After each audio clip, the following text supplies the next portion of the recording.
Помниш, че в Пловдив ти пожелах да играете срещу Литекс. Една дуспа просто ви отдели от този матч. За какво съжаляваш най-много? Съжалявам, че не можахме да играем с Литекс. Аз ви казах в Пловдив. Мечтаяхме си за тях. Бяхме на косъм. Мал шанс дуспите, една лотария и така се получи, че изпуснахме две решаващи дуспи. Можеше ние да победим. Накрая те ни победиха и така.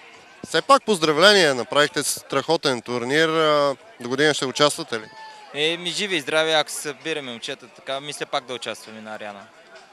По колко време играете в футбол? Ти ми каза, че повечето сте играли на полупрофесионално ниво.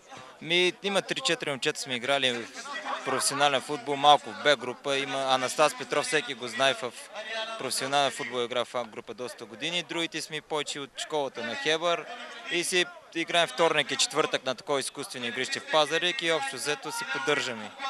Иначе играйте и в събота и до година ще спечелите. Успехте си! Мерси, мерси. Сега по-спокойно. Колко труден беше турнира? Труден, много труден. Значи, като се разберем, че 1300 отбора, мисля, че е целият турнир в Ариана, тук беха най-добрите. Не мога да не поздравя финалиста, защото и те е много стойностен отбор.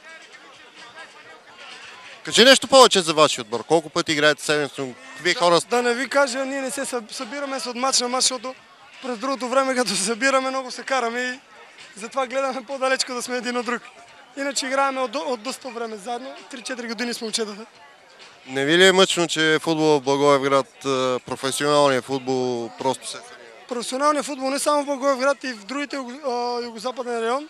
Както виждаме, вече се гледа само парите. Не се гледа футбола, нито качеството, а гледаме да купуваме чужденци разни. Както виждам, има и от наши отбори, от техни, и от тук всички отбори имат талантливи момчета.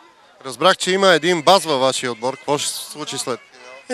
Тръгнахме от Благоевград и се хванахме на бас. Момчета казаха, ако спечелим, ще да се отрижа гола глава и сигурно ще се разделя с косата. С най-милото ми нещо. Добре.